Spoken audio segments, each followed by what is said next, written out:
नया फिर दिन हुआ पुरानी रात का, करे सौ शुक्र हम खुदा की जात का, खुदा की जात का, नया फिर दिन हुआ। आज की आयत, जो मुझसे ए खुदावंद कहते हैं, उनमें से हर एक आसमान की बादशाही में दाखिल ना होगा, मगर वही जो मेरे आसमानी बाप की मर्जी पर चलता है। मत्ती 7 बाब 21वीं आयत। अजीज़ों, घर एक ऐसी जगह है जिसमें रहने वाले खुद को महफूज समझते हैं, क्योंकि वो सब मोहब्बत की डोर से बंधे एक दूसरे के साथ किसी रिश्ते से जुड़े हुए हैं और इसकी अहमियत को पहचानते भी हैं। अगर कोई ऐसा शख्स आपके घर की डोर बेल करता है जिसे आप नहीं जानते, जाहिरी बात है कोई भी इस अजनबी के लिए घर का दरवाज़ा खोलकर उसे अंदर आने की इजाज़त नहीं देगा। ऐसे ही अगर आप किसी के घर का दरवाज़ा नॉक करते हैं, वो भी आपके लिए अपने घर का दरवाज़ा नहीं खोलेंगे, क्योंकि वो आपको जानते ही नहीं। यकीनन वही बात हम अपने बच्चों को भी सिखाते हैं कि किसी अजनबी के लिए घर का दरवाज़ा नहीं खोलना। इसके बरक्स हम अपने अजीज़ों, दोस्तों और जानने वालों के लिए अपने घर का दरवाज़ा खुशी से खोलते और उन्हें खुशामदीद कहते हैं। अब दोनों तरह के लोगों के साथ रवैये में फ़र्क साफ ज़ाहिर है, मतलब रिश्ता, जान पहचान का। बिलाशुबा हर घर इसी असूल पर कारबंद है।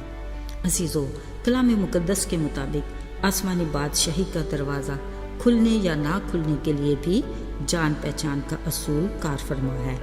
लिखा है, जो मुझे ए खुदावंद कहते हैं, इनमें से हर एक आसमान की बादशाही में दाखिल ना होगा, क्योंकि उनसे खुदा बाप की जान पहचान ही नहीं। अब सोचना ये है कि बाप से हमारी जान पहचान कैसे मुमकिन है। इसके लिए खुदा का कलाम वाज़ेह रहनुमाई करता है। यीशु ने कहा, आसमान और ज़मीन का कुल इख्तियार मुझे दिया गया है। मतलब ये कि यीशु को जाने बगैर हम खुदा बाप को नहीं जान सकते। यीशु ने कहा, राह, हक और ज़िंदगी मैं हूँ, कोई मेरे वसीला के बगैर बाप के पास नहीं आ सकता। सो आसमान की बादशाही तक पहुँचने का वाहिद रास्ता फ़कत यीशु मसीह है, और बादशाही में दाखिल होने का दरवाज़ा भी यीशु। लिहाजा हक और सच की राह पर चलते हुए आसमान की बादशाही में दाखिल होने के लिए हमें यीशु को हकीकी तौर पर जानने की ज़रूरत है।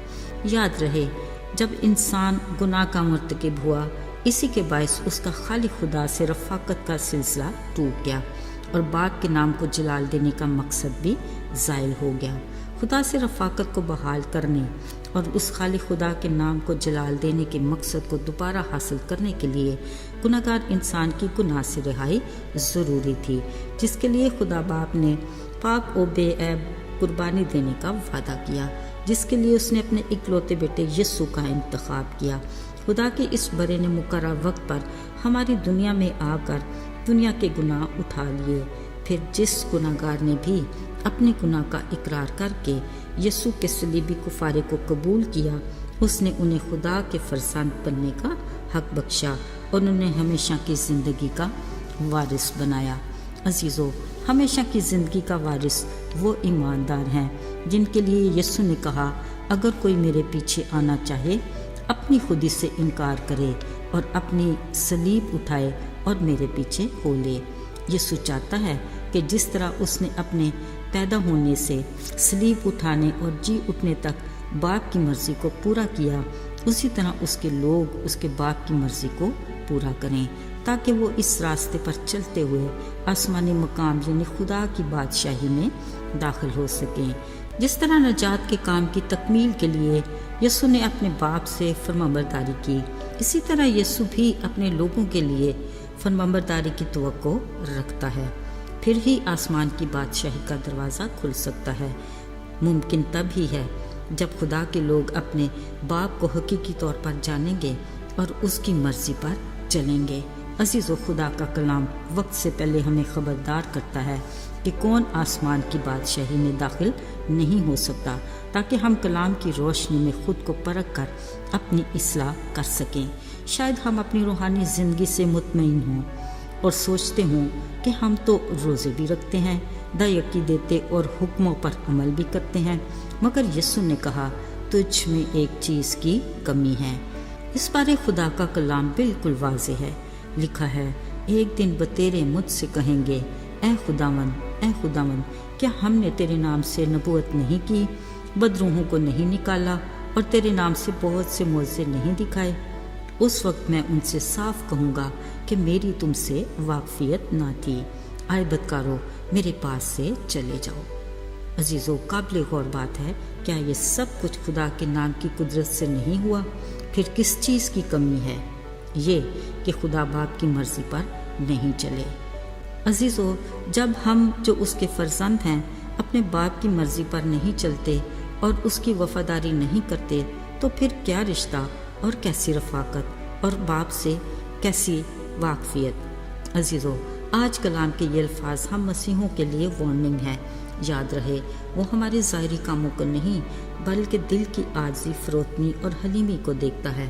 محبت اور معافی کا پیغام اگر ہماری زندگی میں نہیں، محض دوسرے کو بتانے سے خدا کی خوشنودی حاصل نہیں ہو سکتی۔ اس کی خوشی اسی میں ہے کہ ہم اس کی مرضی کو اپنی زندگی میں پورا کریں تاکہ ہمارے کاموں سے اس کے نام کو جلال ملے۔ آئیے دعا کریں۔ اے باپ، ہم تیرے شکر گزار ہیں کہ تیرے دروازے ہمیشہ ہمارے لیے کھلے ہیں۔ ہم جب بھی چاہیں تجھ سے بات کر سکتے ہیں۔ تو دعاؤں کو سنتا اور جواب دیتا ہے۔ تو زندہ خدا ہے۔ توفیق عطا کر کہ ہم اپنی زندگی کے ہر معاملے میں تیری مرضی کو پورا کریں تاکہ تیری بادشاہی کا دروازہ ہمارے لیے کھلا رہے۔ ہمیں اپنی رفاقت میں رکھ، یسوع کے قادر اور مبارک نام میں، آمین۔